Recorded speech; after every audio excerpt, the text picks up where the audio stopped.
നമസ്കാരം. ചോദ്യം ഉത്തരം പരിപാടിയിലേക്ക് എല്ലാ പ്രേക്ഷകർക്കും സ്വാഗതം. കേന്ദ്രത്തിലെ അധികാരവും സ്വാധീനവും ഉപയോഗിച്ച് സംസ്ഥാനത്ത് BJP അഴിമതി നടത്തുന്നു. ആ പാർട്ടി ഇപ്പോൾ നേരിടുന്ന ഏറ്റവും പ്രധാനപ്പെട്ട വിമർശനവും ആരോപണവുമാണത്. ഈ സാഹചര്യത്തിൽ ചോദ്യമുത്തരം പരിപാടിയിൽ BJPയുടെ സംസ്ഥാന general secretary Shri MT Ramesh. സ്വാഗതം ശ്രീ MT രമേശ്. പാലക്കാട് ചെർപ്പുളശ്ശേരിയിൽ ഒരാളൊരു മെഡിക്കൽ കോളേജ് തുടങ്ങാൻ ആലോചിക്കുന്നു. അത് കോഴിക്കോട് സ്വദേശിയാണ്. അദ്ദേഹവുമായി ബന്ധപ്പെട്ടവർ താങ്കളെ വന്ന് കാണുന്നു. 5 കോടി രൂപ താങ്കൾക്ക് നൽകുന്നു. താങ്കൾ ആ മെഡിക്കൽ കോളേജിന് അംഗീകാരം നേടിയെടുക്കാൻ മെഡിക്കൽ കൗൺസിലിനെ സ്വാധീനിക്കുന്നു. ഇത് താങ്കൾക്കെതിരായി ഉണ്ടായ ഒരു ആരോപണമാണ്. ഈ ആരോപണം താങ്കൾ നിഷേധിച്ചിട്ടുണ്ട്. പക്ഷേ ഈ ആരോപണം ഉന്നയിക്കപ്പെട്ട വേദി എന്ന് പറയുന്നത് താങ്കളുടെ പാർട്ടിക്കുള്ളിൽ തന്നെയാണ് സംഭവിച്ചിരിക്കുന്നത്. അത്തരമൊരു പ്രതിസന്ധി താങ്കൾക്കുണ്ടാക്കിയതിൽ, പാർട്ടി തന്നെ ഉണ്ടാക്കിയതിൽ താങ്കൾക്കുള്ള പ്രതികരണം എന്താണ്? ഈ മെഡിക്കൽ കോളേജിൻ്റെ അനുവാദവുമായി ബന്ധപ്പെട്ട് ആ ഡോക്ടർ എന്നെ വന്ന് കണ്ടിരുന്നു എന്നുള്ളത് ശരിയാണ്. ഞാൻ ഒരു ഘട്ടത്തിലും നിഷേധിച്ചിട്ടില്ല. എനിക്ക് മുൻകൂട്ടി പരിചയമുള്ള ആളൊന്നുമല്ല. പക്ഷേ ടെലഫോണിലൂടെ സംസാരിച്ചു, കാണണമെന്ന് പറഞ്ഞു. ഒരു ദിവസം കണ്ടു. എറണാകുളത്ത് വെച്ച് ഞങ്ങൾ കണ്ടു, സംസാരിച്ചു. അപ്പോൾ അദ്ദേഹത്തിന് എല്ലാ മെറിറ്റുമുണ്ട്. പക്ഷേ അനുവാദം കിട്ടുന്നില്ല. ആരോഗ്യ മന്ത്രാലയത്തിൻ്റെ കയ്യിലെ ഡിപ്പാർട്ട്മെൻറ്റുള്ളത്, ആരോഗ്യ മന്ത്രാലയം വിചാരിച്ചാൽ സാധിക്കും എന്ന് പറഞ്ഞു. ഞാൻ അദ്ദേഹത്തോട് കൃത്യമായിട്ട് പറഞ്ഞു, ഒന്ന്, ഞാൻ കൈകാര്യം ചെയ്യുന്നൊരു ഇതല്ല. മെഡിക്കൽ കൗൺസിലും കേന്ദ്ര ഗവൺമെൻറ്റും സുപ്രീം കോടതിയൊക്കെ ഇടപെട്ട് വിഷയമാണ്. അതുകൊണ്ട് BJPക്ക് വിചാരിച്ചാൽ പരിഹരിക്കാവുന്ന പ്രശ്നമല്ല. അതുകൊണ്ട് നിങ്ങൾ മറ്റു വല്ല വഴിയും തേടുക. എന്നിട്ട് ഞാൻ അദ്ദേഹത്തോട് പറഞ്ഞത്, നിങ്ങൾക്ക് മെറിറ്റുള്ളതാണെങ്കിൽ നിങ്ങൾ കോടതിയിൽ പോവുക. കോടതിയിൽ പോയാൽ നിങ്ങൾക്ക് കിട്ടും. അപ്പോൾ അദ്ദേഹത്തിന് എൻ്റെ മറുപടി കൺവിൻസായി അദ്ദേഹം പോയി ചെയ്തു. അതിനുശേഷം അദ്ദേഹം എന്നെ വിളിച്ചിട്ടില്ല. ഈ കാര്യം ഞാൻ പുറത്ത് പറഞ്ഞിട്ടുണ്ട്. അദ്ദേഹവും അത് പറഞ്ഞിട്ടുണ്ട്. 3 വർഷമായി കേന്ദ്രത്തിൽ നരേന്ദ്രമോദി ഗവൺമെൻറ് അധികാരത്തിൽ വന്നിട്ട്. ഈ കഴിഞ്ഞ 3 വർഷത്തെ അനുഭവത്തിൽ ഒരു കാര്യം എനിക്ക് കൃത്യമായിട്ട് പറയാൻ സാധിക്കും. ഈ 3 വർഷക്കാലവും കേന്ദ്രത്തിലെ ഒരു മന്ത്രിയുടെയും ഓഫീസിൽ ഒരു ശുപാർശയുമായിട്ട് ഞാൻ പോയിട്ടില്ല. ഞാനാകെ വളരെ വിരലെണ്ണാവുന്ന പ്രാവശ്യം മാത്രമേ ഡൽഹിയിൽ പോയിട്ടുള്ളൂ. അത് തന്നെ പാർട്ടി യോഗങ്ങൾക്കാണ്, പാർട്ടി നിർദ്ദേശമനുസരിച്ചാണ്. അതല്ലാതെ ഒരു മന്ത്രിയുടെയും ഓഫീസിൽ ഒരു ശുപാർശയുമായിട്ട് ഞാൻ പോയിട്ടില്ല. അപ്പോൾ അതുതന്നെയാണ് എൻ്റെ ആത്മവിശ്വാസം. ഒരു തരത്തിൽ വഴിവിട്ട ബന്ധത്തിനും ഇടപെടലിനും ഈ കഴിഞ്ഞ 3 കൊല്ലക്കാലവും ഞാൻ ചെയ്തിട്ടില്ല എന്ന് എനിക്ക് പറയാൻ പറ്റുന്നൊരു ആത്മവിശ്വാസം അതുതന്നെയാണ്. ആ ആത്മവിശ്വാസം ഉള്ളതുകൊണ്ടാണ് ഞാൻ ജനങ്ങളുടെ മുമ്പിൽ നിരപരാധിത്വം തെളിയിക്കാൻ സാധിക്കുമെന്ന വിശ്വാസം എനിക്കുള്ളത്. ഇല്ല, പ്രശ്നം എന്താണെന്നറിയോ രമേശ്? ഇപ്പോൾ ഉദാഹരണത്തിന് ഇത്തരത്തിലുള്ള പലതരത്തിലുള്ള ആരോപണങ്ങൾ പല നേതാക്കൾക്കെതിരെ ഉണ്ടാകാറുണ്ട്. അതെല്ലാം നിഷേധിക്കാറുമുണ്ട് അവർ. അതൊക്കെ ഒരു നാട്ടു നടപ്പായി മാറിയിട്ടുണ്ട്. പക്ഷേ ഇത്തരത്തിലുള്ള ആരോപണം ഉണ്ടാകുമ്പോൾ പൊതുസമൂഹത്തിലൊരു സംശയം ബാക്കി നിൽക്കുന്നു എന്നുള്ളതാണ്. ഇപ്പോൾ എനിക്ക് തോന്നുന്നു താങ്കളുടെ രാഷ്ട്രീയ ജീവിതത്തിൽ, താങ്കളുടെ പൊതുജീവിതത്തിൽ താങ്കൾ നേരിട്ടുള്ള ഏറ്റവും ഗുരുതരമായ ആരോപണമായിരിക്കും ഒരു പക്ഷേ ഇത്. അക്കാര്യത്തിൽ താങ്കൾക്ക് ദുഃഖമുണ്ടോ? ഞാൻ ചോദിക്കുന്നത്, അത്തരമൊരു ആരോപണം ഉയർന്നു വരുന്നതിനുള്ളൊരു സാഹചര്യം ഒരുക്കിയത് സ്വന്തം പാർട്ടി ആയിരിക്കുമ്പോൾ താങ്കളുടെ രാഷ്ട്രീയ എതിരാളികളല്ല താങ്കൾക്കെതിരായിട്ട് ഈ ആരോപണം ഉന്നയിച്ചത് എന്നൊരു വസ്തുത നിൽക്കുന്നുണ്ട്. അപ്പോൾ അങ്ങനെ ഒരു സംഭവം ഉണ്ടായത് താങ്കൾക്ക് വേദനയുണ്ടോ എന്നാണ് എൻ്റെ ചോദ്യം. താങ്കൾ ചോദിച്ച ചോദ്യം വളരെ ശരിയാണ്. എൻ്റെ രാഷ്ട്രീയ ജീവിതത്തിലെ ഏറ്റവും വലിയ ഒരു പ്രതിസന്ധിയായിരുന്നു അത്. ഞാൻ എൻ്റെ ഒരു 10-25 കൊല്ലക്കാലത്തെ പൊതുജീവിതത്തിലിടയ്ക്ക് ഇങ്ങനത്തെ ഒരു ആരോപണം കേൾക്കേണ്ടി വന്നിട്ടില്ല. അതിൻ്റെ ഒരു പ്രയാസം എനിക്കുണ്ടായിരുന്നു. പക്ഷേ ആ പ്രയാസം ഞാൻ പാർട്ടി നേതൃത്വത്തിൻ്റെ മുമ്പാകെ വെച്ചപ്പോൾ, ഞാൻ സംസ്ഥാന നേതൃത്വത്തിൻ്റെയും അഖിലേന്ത്യാ നേതൃത്വത്തിൻ്റെയും മുമ്പാകെ എൻ്റെ പ്രയാസം ഞാൻ അവതരിപ്പിച്ചപ്പോൾ അത് അവർക്ക് കൺവിൻസ് ആവുകയും ആ പ്രശ്നം അവർ പരിഹരിക്കുകയും ചെയ്തു. അതുകൊണ്ടാണ് പാർട്ടി പബ്ലിക്കായിട്ട് ഈ വിഷയത്തിൽ എൻ്റെ നിരപരാധിത്വം തുറന്നു പറയാൻ തയ്യാറായിട്ടുള്ളത്. ബാക്കിയുള്ള കാര്യങ്ങൾ പാർട്ടിക്കകത്ത് ഞങ്ങൾ ചർച്ച ചെയ്യപ്പെടേണ്ട വിഷയങ്ങളാണ്. പാർട്ടിക്കകത്ത് നമ്മൾ ചർച്ച ചെയ്യപ്പെടേണ്ട വിഷയങ്ങൾ ഒരു മാധ്യമന്മാർ പങ്കുവെക്കുക എന്നുള്ളത് എൻ്റെ ഒരു ശീലമല്ലാത്തതുകൊണ്ട് എനിക്കതിനെക്കുറിച്ച് പറയാൻ കഴിയില്ല. അല്ല, ശരിയാണ്, താങ്കൾ പറഞ്ഞത് ശരിയാണ്. ബാക്കി കാര്യങ്ങൾ പാർട്ടിക്കുള്ളിൽ ചർച്ച ചെയ്യപ്പെടേണ്ടത് തന്നെയാണ്. ഏതായാലും താങ്കൾക്കെതിരായിട്ടൊരു ആരോപണം ഉണ്ടായി. ആ ആരോപണത്തെക്കുറിച്ച് താങ്കൾ പാർട്ടിക്ക് മറുപടി നൽകി. പാർട്ടി അത് കൺവിൻസ്ഡായി. പാർട്ടി പൊതുവായിട്ട് പൊതുസമൂഹത്തിന് മുന്നിൽ അതിൻ്റെ വിശദീകരണം നൽകി കഴിഞ്ഞിരിക്കുന്നു. ഇനി ബാക്കി കാര്യങ്ങൾ പാർട്ടി ഫോറങ്ങളിൽ ചർച്ച ചെയ്യേണ്ടതാണ്. പക്ഷേ എങ്കിലും എൻ്റെ ചോദ്യം, പാർട്ടിക്കുള്ളിൽ ഇത്തരത്തിലൊരു ആരോപണം MT രമേശിനെതിരെ കൊണ്ടുവരുന്നതിനകത്ത് ഒരു ഗൂഢാലോചന ഏതെങ്കിലും ആളുകൾ നടത്തി എന്നൊരു സംശയമോ അത്തരത്തിലുള്ള സംശയം താങ്കൾക്കുണ്ടോ? BJPക്കകത്ത് ഒരു ഗൂഢാലോചനയുടെ ഇരയാകാൻ വേണ്ടി മാത്രം വലിപ്പമുള്ള ഒരാളല്ല ഞാൻ. അത്രമൊന്നും ഞാൻ വളർന്നിട്ടില്ല എന്ന് എനിക്ക് തന്നെ അറിയാം. പക്ഷേ ഇതെങ്ങനെ സംഭവിച്ചു എന്നുള്ളത് പാർട്ടി പരിശോധിക്കും. എന്താണ് ഇതിൻ്റെ പിറകിൽ? അത്തരം ഒരു ഗൂഢാലോചനയൊന്നും ഞാൻ കാണുന്നില്ല.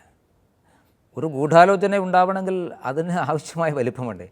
അത്രയൊന്നും വലിപ്പം എന്നെ സംബന്ധിച്ചിടത്തോളം അല്ലല്ല. പ്രശ്നം എന്താണെന്ന് വെച്ചാൽ, ഇപ്പോൾ താങ്കൾ തന്നെ പാർട്ടിയുടെ കോർ കമ്മിറ്റിയിൽ പറയുന്നു, വളരെ ഗുരുതരമായ ഒരു ആരോപണമാണ് എനിക്കെതിരായിട്ടുണ്ടായിരിക്കുന്നത്. അതിന് കാരണക്കാരായിട്ടുള്ള ആളുകൾക്കെതിരായിട്ട് നടപടി ഉണ്ടാകണം. ഉണ്ടായില്ല എങ്കിൽ ഞാൻ ഈ പാർട്ടിയിൽ തുടരില്ല, ഞാൻ ഈ പാർട്ടിയിൽ ഉണ്ടാവില്ല എന്ന് താങ്കൾ പറഞ്ഞതായിട്ടാണ് പുറത്തേക്ക് വരുന്ന റിപ്പോർട്ടുകൾ. താങ്കൾ വളരെ വികാരാധീനനായിരുന്നു എന്നും പറയപ്പെടുന്നു. ഒരു മാധ്യമം തന്നെ പറഞ്ഞത് താങ്കൾ പൊട്ടിക്കരഞ്ഞുകൊണ്ടാണ് ആ സമയത്ത് സംസാരിച്ചത് എന്നാണ്. അങ്ങനെ ഒരു നടപടി ഉണ്ടാകണം എന്ന് താങ്കൾ പറയുമ്പോൾ താങ്കൾക്ക് ചില സംശയമുണ്ട് എന്നാണ്. അതിനർത്ഥം? എന്നെ സംബന്ധിച്ചിടത്തോളം ആരോപണം ഈ സാധാരണ എല്ലാവരും ചെയ്യുന്ന പോലെ നിഷേധിച്ചുകൊണ്ട് പൊതുപ്രവർത്തനം നടത്താൻ ഞാൻ ആഗ്രഹിക്കുന്നില്ല. അത് ഇപ്പോൾ അതൊരു ഫാഷനാണ്, ആരോപണം വരിക, നിഷേധിക്കുക. എനിക്കങ്ങനെ താല്പര്യമില്ല. ഞാനതുകൊണ്ടാണ് ഈ സംഭവം ഉണ്ടായ ഒരു രാത്രി എന്നെ സംബന്ധിച്ചിടത്തോളം വളരെ പ്രയാസമുണ്ടായിരുന്നു. എന്ത് ചെയ്യണം എന്നുള്ളതിനെക്കുറിച്ച് രണ്ട് തരത്തിലുള്ള ചിന്ത എൻ്റെ മനസ്സിലുണ്ടായിരുന്നു. അതുകൊണ്ട് പിറ്റേ ദിവസം ഞാൻ അന്ന് മാധ്യമപ്രവർത്തകന്മാരാരെയും കണ്ടില്ല. പിറ്റേ ദിവസം ഞാൻ മാധ്യമപ്രവർത്തകരോട് കണ്ടപ്പോൾ ഞാൻ പറഞ്ഞത്, നേരിട്ട് ബന്ധം വേണ്ട, ഈ വിഷയത്തിൽ ഏതെങ്കിലും തരത്തിൽ ഒരു വിദൂര ബന്ധം എനിക്കുണ്ട് എന്ന് ആരെങ്കിലും ബോധ്യപ്പെടുത്തി കഴിഞ്ഞാൽ പിന്നെ ഒരു ആർഗ്യുമെൻറ്റിന് ഞാൻ നിൽക്കില്ല എന്ന് ഞാൻ കൃത്യമായി പറഞ്ഞിട്ടുണ്ട്. അത് വിശദീകരിച്ച് 100 വിശദീകരണം കൊടുക്കാനും ഞാൻ നിൽക്കില്ല. അപ്പോൾ അത് ഞാൻ ക്ലിയറായിട്ട് എൻ്റെ പാർട്ടി നേതൃത്വത്തോടും പറഞ്ഞിട്ടുണ്ട്. പാർട്ടി നേതൃത്വത്തിന് അത് ബോധ്യപ്പെട്ടു. കാരണം പാർട്ടി നേതൃത്വം ആ കാര്യത്തിൽ പ്രവർത്തകന്മാരോടൊപ്പം നിൽക്കുന്ന നേതൃത്വമാണ് BJPക്കുള്ളത്. അതുകൊണ്ട് അത് ബോധ്യപ്പെട്ടപ്പോൾ അത് പുറത്ത് പാർട്ടി പറഞ്ഞല്ലോ. അപ്പോൾ എന്നെ സംബന്ധിച്ചിടത്തോളം ഞാൻ ഏറ്റവും വില കൽപ്പിക്കുന്നത് പാർട്ടി എന്നിൽ ഏൽപ്പിക്കുന്ന വിശ്വാസമാണ്. പാർട്ടി തരുന്നൊരു സർട്ടിഫിക്കറ്റിനപ്പുറത്ത് മറ്റൊരു സർട്ടിഫിക്കറ്റിനെ കുറിച്ച് ഞാൻ ചിന്തിക്കുന്നില്ല. അതുകൊണ്ട് അന്നത്തെ മീറ്റിങ്ങോടുകൂടി എൻ്റെ മനസ്സിൽ നിന്ന് അത് വിട്ടു. ഇന്ന് എൻ്റെ മനസ്സിൽ ആ വിഷയമില്ല. ഇനി അതിൻ്റെ അകത്ത് മറ്റെന്തെങ്കിലും ഉണ്ടെങ്കിൽ പാർട്ടി അന്വേഷിക്കട്ടെ. ഞാനതിൽ എൻ്റെ ചിന്തയിൽ നിന്നും എൻ്റെ മനസ്സിൽ നിന്നും ആ വൈകുന്നേരത്തോടു കൂടി ഞാൻ ആ അധ്യായത്തിന് ഫുൾ സ്റ്റോപ്പ് ഇട്ടിട്ടുണ്ട്. ഇല്ല, ഇവിടെ പ്രശ്നം എന്താണെന്ന് വെച്ചാൽ, ഇപ്പോൾ ഈ വേറൊരു അഴിമതി ആക്ഷേപവുമായി ബന്ധപ്പെട്ട് നടന്ന ഒരു അന്വേഷണത്തിൻ്റെ ഭാഗമായിട്ടാണ് ഈ പരാമർശം ഉണ്ടായിരിക്കുന്നത്. ആ പരാമർശത്തിൽ താങ്കൾ തന്നെ അവരോട് ആ അന്വേഷണ കമ്മീഷൻ മുമ്പാകെ ഹാജരാകുകയും മൊഴി നൽകുകയും ചെയ്തിരുന്നു. ആ സമയത്ത് താങ്കൾ ഇത് നിഷേധിച്ചിട്ടില്ല. അതായത് എന്നെ വന്ന് കണ്ടിട്ടില്ല എന്ന് വേണമെങ്കിൽ താങ്കൾക്ക് പറയാമായിരുന്നു. താങ്കൾ ഈ അഭിമുഖത്തിന് തുടക്കത്തിലും പറഞ്ഞു, ചില ആളുകൾ എന്നെ കണ്ടിരുന്നു, ചില സഹായങ്ങൾ ആവശ്യപ്പെട്ടിരുന്നു, അവർക്ക് മെറിറ്റ് ഉണ്ട്, അതുകൊണ്ട് അവർക്ക് അങ്ങനെ തന്നെ കിട്ടാവുന്നേ ഉള്ളൂ, ഇല്ലെങ്കിൽ കോടതിയെ സമീപിക്കൂ എന്നാണ് പറഞ്ഞ് ഞാൻ ഒഴിവായതെന്ന് താങ്കൾ വ്യക്തമാക്കിയിരിക്കുന്നു. ഇതേ നിലപാട് തന്നെയാണ് താങ്കൾ അന്വേഷണ കമ്മീഷന് മുമ്പിലും പറഞ്ഞിരിക്കുന്നത്. വേണമെങ്കിൽ ആ റിപ്പോർട്ടിൽ നിന്ന് താങ്കളുടെ ഇത്തരം കാര്യങ്ങളെല്ലാം, താങ്കളുടെ പേരടക്കം ഒഴിവാക്കാവുന്നതേ ഉള്ളൂ. അങ്ങനെയാണെങ്കിൽ ഒരു വിവാദവും ഇക്കാര്യത്തിൽ ഉണ്ടാകുമായിരുന്നില്ല. ഇപ്പോൾ ഒരു പ്രധാനപ്പെട്ട അഴിമതി അന്വേഷിച്ചപ്പോൾ ആ അഴിമതിയുമായി ബന്ധപ്പെട്ട ആളുകളൊന്നുമല്ല വിവാദത്തിൽ നിൽക്കുന്നത്. അതിലൊരു പരാമർശവുമായി വന്ന MT രമേശിൻ്റെ പേരാണ്. MT രമേശ് എന്തോ ഒരു കുഴപ്പം ചെയ്തു എന്നുള്ളതാണ് പുതിയൊരു വിവാദമായി മാറിയിരിക്കുന്നത്. അതിൽ താങ്കൾക്ക് ഖേദമില്ല? അതിൻ്റെ ഉത്തരവാദികളെ കണ്ടെത്തി ശിക്ഷിക്കപ്പെടേണ്ടതല്ലേ? പാർട്ടി കേന്ദ്ര നേതൃത്വം ആ കാര്യങ്ങളെല്ലാം പരിശോധിക്കുകയാണ്. ആ പരിശോധിക്കുന്ന ഒരു ഘട്ടത്തിൽ ഞാനതിനെക്കുറിച്ച് കമൻറ്റ് പറയുന്നത് ഞാൻ വിശ്വസിക്കുന്ന ഒരു പാർട്ടി അച്ചടക്കത്തിന് യോജിച്ചതല്ല. അല്ല, ഈ പാർട്ടി അച്ചടക്കത്തിൻ്റെ പ്രശ്നമുണ്ട് താങ്കൾക്ക് എന്ന് എനിക്കറിയാം. പക്ഷേ അപ്പോഴും അതിനകത്തൊരു ഗൂഢാലോചനയുടെ എലമെൻ്റ് ഇല്ലേ? ആരാണ് പാർട്ടിക്കുള്ളിൽ MT രമേശിനെ മനഃപൂർവ്വം കൊടുക്കാൻ വേണ്ടി ഇറങ്ങി തിരിച്ചിരിക്കുന്നത്? അവരുടെ ഉദ്ദേശം എന്താണ്? മനഃപൂർവ്വം ആകണമെന്നില്ലല്ലോ. അതുകൊണ്ട് എന്താണ് അതിൻ്റെ വസ്തുതകൾ? അത് പാർട്ടി പരിശോധിക്കട്ടെ. ശ്രീ MT രമേശ്, ഇതിൻ്റെ എൻ പ്രോഡക്റ്റ് എന്താണ്? ഇപ്പം നിങ്ങൾക്ക് ഒരു അഴിമതി ആക്ഷേപം പാർട്ടിയിലുണ്ടായി. ആ പാർട്ടി അതുമായി ബന്ധപ്പെട്ട് ഒരു അന്വേഷണ കമ്മീഷനെ വെച്ചു, നല്ല കാര്യം. ആ അന്വേഷണ കമ്മീഷൻ അതുമായി ബന്ധപ്പെട്ട് മുന്നോട്ട് പോയി ചില ആളുകളെ കുറ്റക്കാരാണെന്ന് കണ്ടെത്തി അവരെ പുറത്താക്കി. പ്രശ്നത്തോട് അവസാനിച്ചു, അവരുടെ കാര്യങ്ങൾ അവസാനിച്ചു. പക്ഷേ ഇപ്പോഴും വിവാദത്തിൻ്റെ നിഴലിൽ, സംശയത്തിൻ്റെ നിഴലിൽ MT രമേശ് നിൽക്കുകയാണ് ഒരു പരാമർശത്തിൻ്റെ പേരിൽ. അത് ഒഴിവാക്കാവുന്നതായിരുന്നല്ലോ. അപ്പോൾ ആരാണ് രമേശിനെ ടാർഗറ്റ് ചെയ്യുന്നത്? എന്താണ് അവരുടെ ഉദ്ദേശം? ഞാൻ പറഞ്ഞല്ലോ, അങ്ങനെ ആരെങ്കിലും എന്നെ ടാർഗറ്റ് ചെയ്യുന്നു ഞാൻ വിശ്വസിക്കുന്നില്ല. അങ്ങനെ ടാർഗറ്റ് ചെയ്യപ്പെടേണ്ട ആവശ്യമില്ല.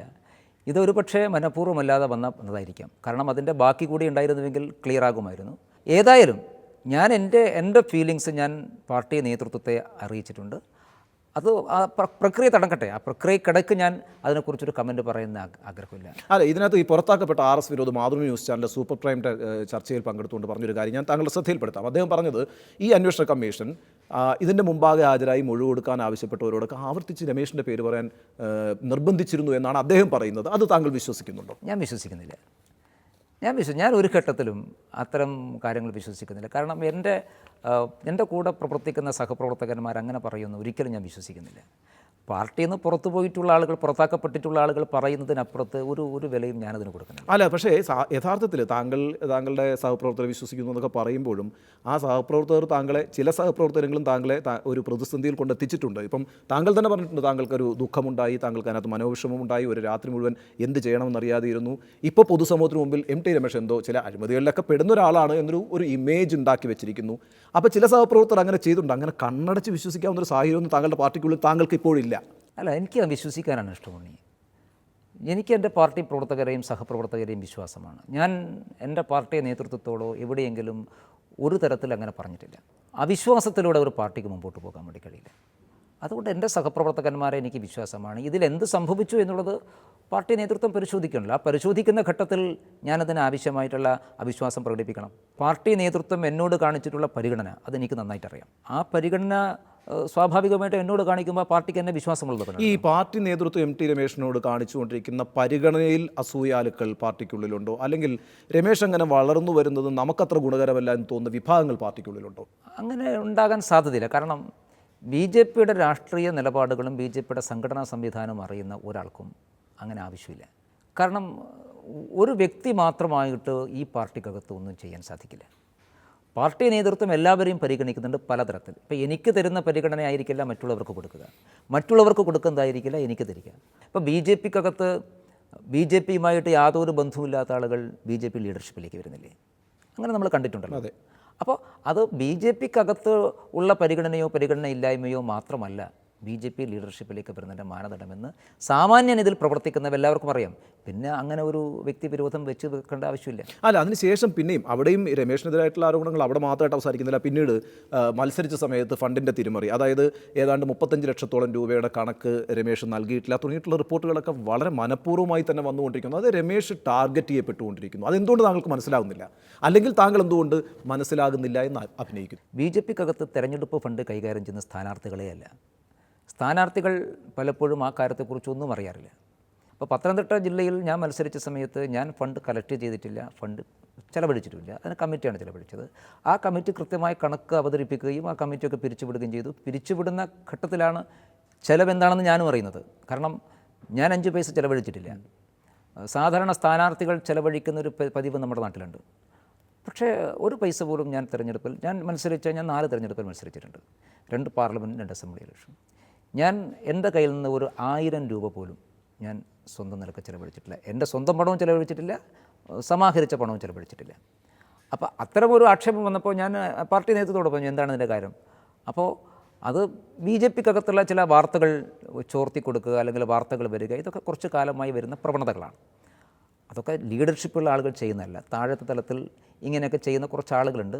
അത് ഞങ്ങൾ കണ്ടെത്തി അത് ക്ലിയർ ചെയ്യും. 5 കോടിയുടെ ഒരു അഴിമതി ആക്ഷേപം ആദ്യം ഉണ്ടാവുക, താങ്കൾ അത് നിഷേധിക്കുന്നു. അതിനുശേഷം പിന്നെ തെരഞ്ഞെടുപ്പ് ഫണ്ട് തിരിമറി നടത്തുന്നു രമേശ് എന്നുള്ള ആരോപണം ഉണ്ടാവുക, അത് പാർട്ടി പ്രസിഡന്റ് തന്നെ രംഗത്തെത്തി നിഷേധിക്കുന്നു. ഇങ്ങനെ തുടർച്ചയായ ഒരു ആരോപണങ്ങൾക്കകത്ത് നിങ്ങളെ നിർത്തേണ്ട ആവശ്യം എന്താണ്? അത് ചെയ്യുന്നതാകട്ടെ താങ്കളുടെ രാഷ്ട്രീയ എതിരാളികളല്ല.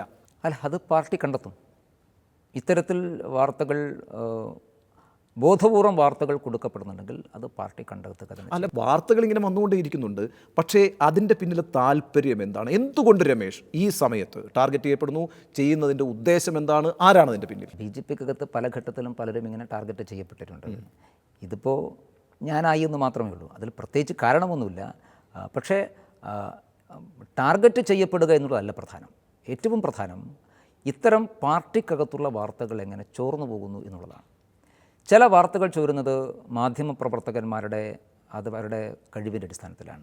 ചില വാർത്തകൾ ചോരുന്നത് ഞങ്ങളുടെ ദൗർബല്യം കൊണ്ടാണ്. അപ്പോൾ മാധ്യമപ്രവർത്തകന്മാരുടെ കഴിവ് കൊണ്ട് വാർത്തകൾ ചോർന്നു പോകുന്നതിനെ നമ്മൾ വിമർശിച്ചിട്ട് കാര്യമില്ല. അത് നമ്മൾ സ്വയം പരിശോധിക്കുകയാണ് വേണ്ടത്. പക്ഷേ BJPക്കകത്തെ ദൗർബല്യങ്ങൾ കൊണ്ട്, ചില പ്രവർത്തകന്മാരുടെ വഴിവിട്ടുള്ള പ്രവർത്തനം കൊണ്ട് വാർത്തകൾ ചേരുന്നത് ഞങ്ങളുടെ ഒരു വലിയ ദൗർബല്യമാണ്. ആ ദൗർബല്യം കഴിഞ്ഞ കുറച്ച് കാലങ്ങളായി ഞങ്ങൾ സീരിയസ് ആയിട്ട് അതിനെക്കുറിച്ച് ആലോചിക്കുകയാണ്. അപ്പോൾ നേരത്തെ ഒരു വാർത്ത വന്നു, അതിന് ചുവട് പിടിച്ച് മറ്റൊരു വാർത്ത എന്നുള്ളത് കൊണ്ടാണ് സത്യത്തിൽ ഈ വാർത്തയ്ക്ക് കുറച്ചുകൂടി പ്രാധാന്യം കൈവന്നിട്ടുള്ളത്. അതൊരു ആസൂത്രിതമാണ് എന്നൊന്നും ഞാൻ കാണുന്നില്ല. പക്ഷേ അതൊരു ദൗർബല്യമാണ് എന്ന് പാർട്ടി നേതൃത്വത്തിനറിയാം. പാർട്ടി നേതൃത്വം അത് കണ്ടെത്തുക തന്നെ ചെയ്യുമെന്നാണ് എൻ്റെ വിശ്വാസം.